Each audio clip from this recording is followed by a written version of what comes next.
오늘 이 정도 얘기를 하고, 오늘까지 1회 때부터 쭉 했던 것 중에 뭐 궁금하신 거 있으면 질문을 좀 받아보자. 오늘 지나면 못해요. 없으세요?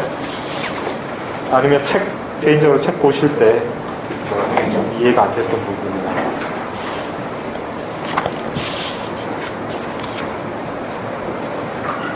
네. 언제 강연인지 생각은 잘 안 나는데, 예. 3인주의 말씀하시면서요. 예. 3인주의 좋은데 조합 무리한 건데, 예. 스스로 불가능하기 때문에 반대하는 거다라는 말씀을 하셨었는데, 예. 3인주의가 왜 불가능하다고 생각하세요? 뭐 항상 불가능하다는 얘기도 아니고, 서유럽에서 불가능했다는 거죠. 그러니까 두 번에 걸쳐서 붕괴가 이루어지는데요. 3인주의보다 하여튼 뭐 그때는 수정주의라는 이름으로 불렸으니까 베른슈타인 당시에 그 수정주의가 실제로 붕괴됐잖아요. 1차 대전으로 붕괴됐잖아요. 그러니까 현실적으로 실패했다는 얘기죠. 그 다음에 또 한 번 붕괴된 게 그 이후인데, 그게 1950년대, 60년대 2차 대전 이후의 서유럽 있잖아요. 요 얘기가 빠진데, 특히 전후의 서유럽 마소주의를 이해를 하려면 아주 중요한 게 장기 호황을 이해를 해야 돼요. 그러니까 2차 대전 이후에 서구 경제가 자본주의 역사상 제일 긴 장기 호황을 맞이해요. 그때가 자본주의 황금기예요. 미국도 그렇고 북미도 그렇고 서유럽도 그렇고. 그래서 서벌브라는 교회에 잔디밭 깔린 예쁜 집들 있잖아요. 그 집마다 자동차 있는 그런 미국식 그 생활 방식이 일반화되는 게 이 시기예요. 이 시기가 또 서유럽에서 복지체제라고 불리워지는 3인주의 체제의 전성기예요. 근데 이게 결국은 붕괴되잖아요. 70년대 말부터 붕괴됐거든요. 근데 왜 두 번 다 붕괴되냐. 19세기 말에 있어서의 3인주의는 그 제국주의를 물적 토대로 했던 거죠. 제국주의가 식민지에서 거둬들인 그 초과적인 이윤에 근거해서 서유럽 노동자 계급의 생활 수준이 일시적으로 향상됐던 거야. 그런데 이 제국주의 국가들끼리 전쟁이 터지게 되면서 이게 불가능해지면서 3인주의가 붕괴한 거죠. 그 다음에 2차 대전 이후에 서유럽은 잘 아시다시피 마샬 플랜이라는 걸 통해서 미국이 엄청난 원조를 쏟아붓잖아요. 그 이유가 바로 냉전이죠. 소련의 팽창을 막기 위해서 서유럽에서 자본주의를 부흥시키기 위해서 엄청난 노력도 하고, 그리고 1, 2차 세계대전이라는 게 재고를 다 소진시켜버리니까 자본주의 입장에서 보면은 엄청나게 생산이 증대되는 시기고에서 경제적으로 팽창했던 시기죠. 그래서 이런 상대적 부가 복지체제의 토대가 된 거예요. 그러니까 복지국가, 3인주의 국가가 실현되려면 제일 필요한 게 자원이 있어야 되잖아요. 그렇죠. 연금도 줘야 되고 복지 혜택 주려면 돈이 필요해요. 그러니까 그 돈은 자본주의가 호황일 때만 동원될 수 있는 자금이라는 거죠. 그래서 실제로 서유럽에서 3인 복지국가가 해체되면서 신자유주의로 대체된 거잖아요. 그렇죠? 왜 복지국가가 그대로 왜 못 갔냐. 재원이 줄어드는데 자본가 계급들은 끊임없이 자기들의 이윤을 포기하지 않거든요. 그렇게 되면 누군가에게서 그 돈이 나와야 되잖아요. 줄어든 이윤만큼이 어딘가에서 동원이 돼야 되잖아요. 그게 복지국가를, 복지 혜택을 축소하면서 나오게 되는 거잖아요.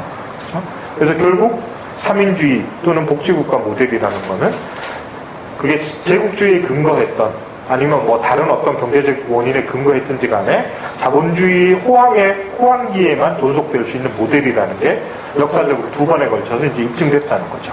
그래서 지금과 같은 자본주의 불황기에 복지국가 모델이 여전히 실현될 수 있느냐.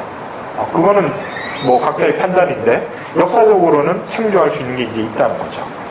그래서 어쨌든 서유럽에서는 3인주의 모델 또는 복지국가 모델이라는 거는 두 번의 실패의 경험을 갖고 있다.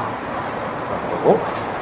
그리고 이제 핵심적인 거는 그 호황이, 서유럽이나 서구에서의 호황이라는 것은 여전히 19세기 말에 그렇고 20세기에 들어서도 그렇고 제3세기에 대한 착취에 상당 부분 근거하고 있다는 거를 자꾸 이제 빼고 얘기를 한다는 거죠. 복지국가가 좋은데 복지국가를 위해서 필요한 재원이 진짜 자국 내에서만 동원되느냐. 그렇지 않다는 증거들이 많죠. 주장들도 증거들도 많죠. 거기에 대해서 설명을 아예 안 하죠. 자꾸. 아예 안 하죠. 그래서 이제 복지국가 모델이 해체되면서 서유럽에서 나타난 게 인종주의잖아요. 인종주의가 왜 나타나요? 자본주의 호황기 때 노동력이 부족하니까 처음에는 남유럽에서 그 다음부터는 북아프리카 이런 데서 아니면 나중에는 이제 아시아 한국에서까지 필요한 노동력을 막 동원하죠. 자본주의 호황이니까 노동력이 부족하니까. 그러다가 불황에 빠지니까 이 사람들부터 잘라버리잖아요. 그리고 일자리가 점점 부족해지니까 자국인들 하층에까지 계속 실업이 번져나가니까 이거를 인종적으로 전환시키고 그 모순을 인종주의적으로 전환시켜 나가는 게 우파들이 논리잖아요. 그러니까 외국인들 때문에 일자리가 없어진다 이런 식으로 논리가 퍼지면서 우파들이 힘을 팽창시키는 거잖아요. 지금도. 그러니까 그런 문제 설명 못하는 거죠. 그 복지국가가 그거를 해결했다면 그런 식의 모순이 폭발하지 않았겠죠. 그러니까 복지국가가 실패했기 때문에 그리고 이 복지국가라는 거는 자본주의 호황기 때 한시적으로 유효했던 모델이기 때문에 이때 이루어졌던 여러 가지 사회 구조들이 지금 지탱되지 못하는 걸 지금 보여주고 있는 거잖아요. 그래서 한국에서 복지국가 모델을 실현을 하려면은 그런 문제들을 역사적으로 참조해서 지금 한국의 경제 수준을 가지고 복지국가가 실현할 수 있을까? 이런 문제들을 잘 생각해야 돼요, 사실은.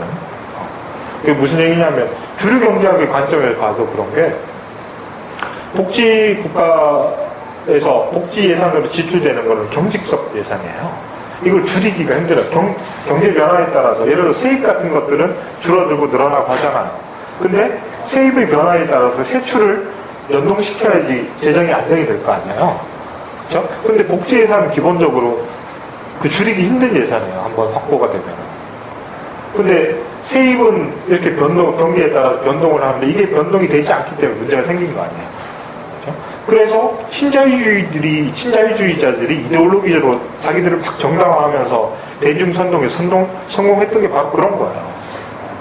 복지 예산 늘려놨지만 경기 변동에 능률적으로 대처 못하더라고요. 그게 또 사실이거든요.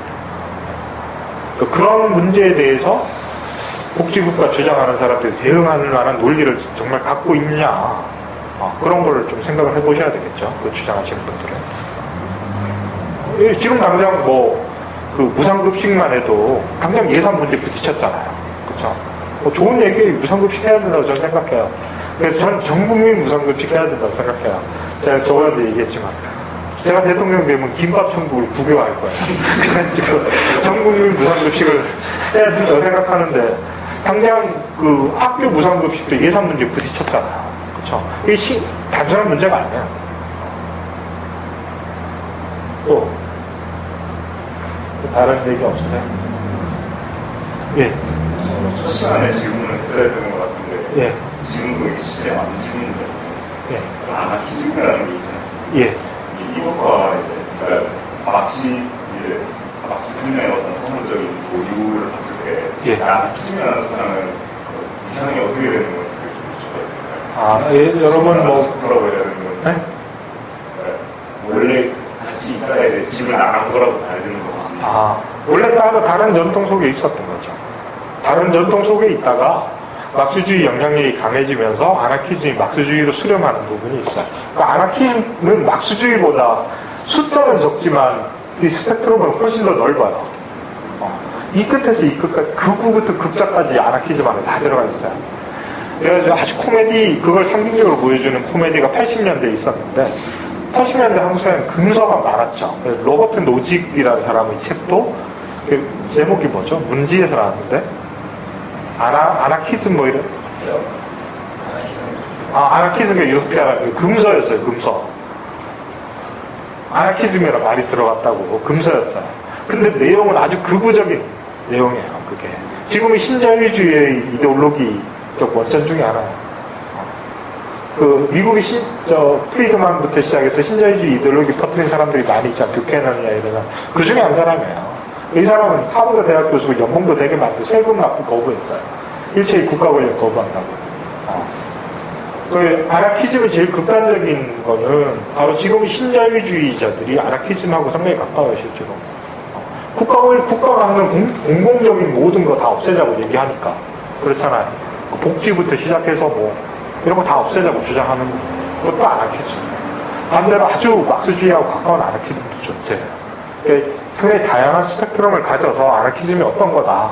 이렇게 이제 단적으로 말하기는 힘들지만, 원래의 그 오리지널한 아이디어는 국가라는 것을 기본적인 모든 억압의 원천으로 보는 거고, 이 국가 권력의 해체를 지향하는 거죠. 국가 권력의 해체 뒤에 사회가 좀 더 공동체적으로, 공공적으로 나간다는 아나키스트들은 좌파에 속하는 거고, 그러니까 공동체나 협동조합이나 아니면 꼬민들의 연합이나 뭐 이런 식으로 나가야 된다고 생각한 사람들은 훨씬 좌파적인 사람들이고, 개인에게 완전히 내밖에 넣어야 된다고 말하는 사람들은 자유주의자들인 거죠. 그래서 그 한국의 아나키즘 책 보면 번역에서 조금 꼼수를 부리는 게 있고,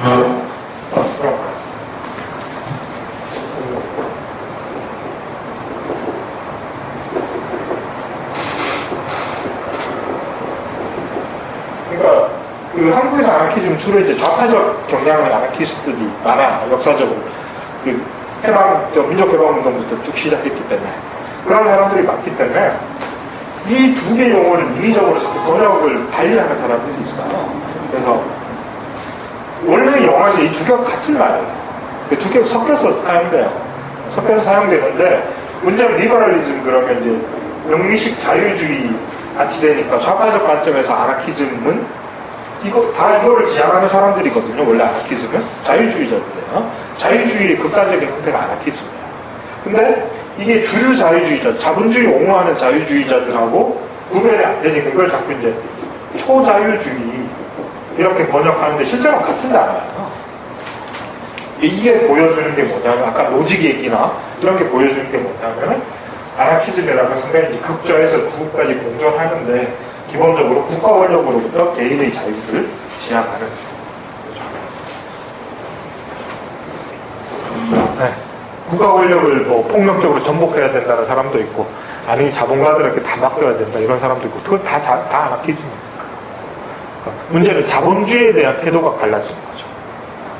자본주의에 대한 태도가 우파적인 아나키스트를 긍정하는 거고, 그걸 부정하는 사람들은 왼편에 있는 거고. 대답이 됐나요? 그것은 전혀 상관없는 위에서 대단한 기원이요? 예, 이론도 그러니까 판단하는 데 있어서 어떤 사람이 아나키스트면서 뭐 자유주의자다, 경제적 신자유주의자다, 네. 충분히 가능한 아, 그렇죠. 가능하죠. 네. 하나를 포함하고 하는 게. 예, 예. 반자본주의이면서 아나키즘도 있고. 그런 거죠. 정치 운동으로서의 아나키즘은 그 왼편에 있는 사람들을 주로 지칭하죠.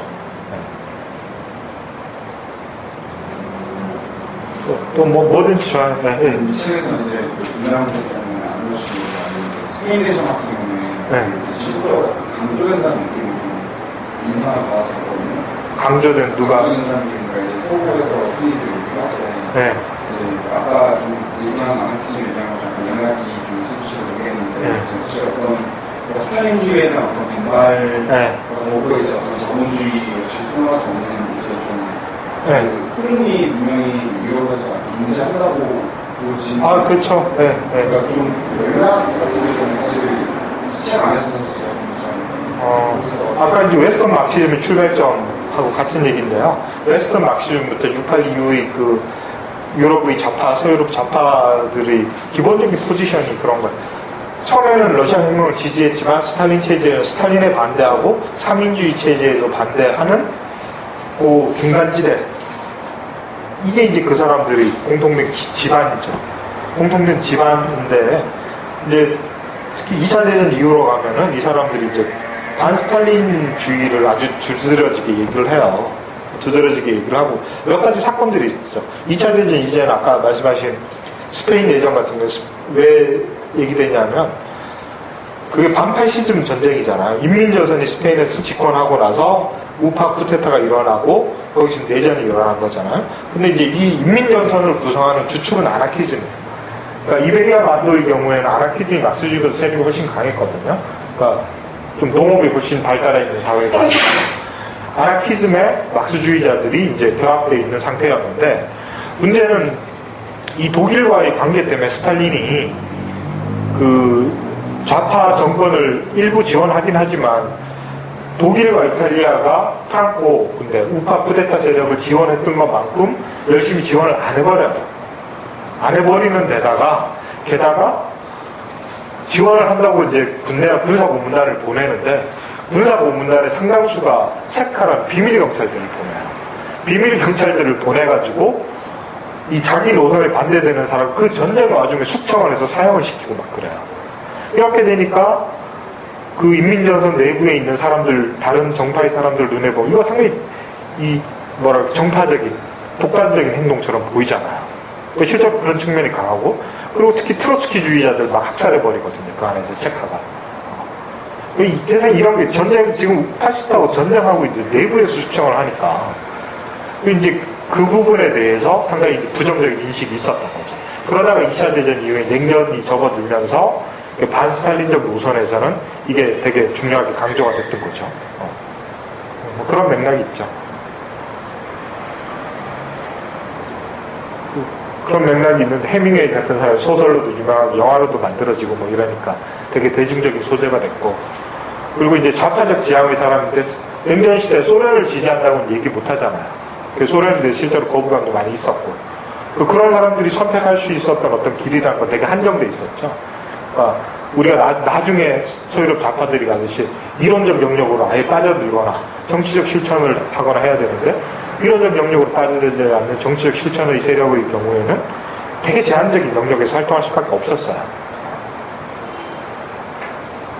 소유럽에 있는 공산당들은 공식적으로는 대부분 스탈린에 의해서 다 통제되어 있었기 때문에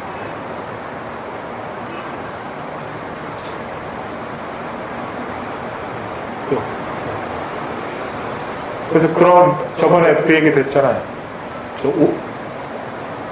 1984년 얘기도 했었잖아요. 조지 오웰 같은 사람들이 그러한 세력의 대표적인 사람들이죠. 그 집단이 그래서 아나키즘적 경향의 사람들하고 뭐 여러 집단들이 공존했었어요. 그 안에 공존했었는데 또 트로츠키주의자들이 이제 이 중에 아주 중요한 세력들을 형성을 하죠. 서유럽에서.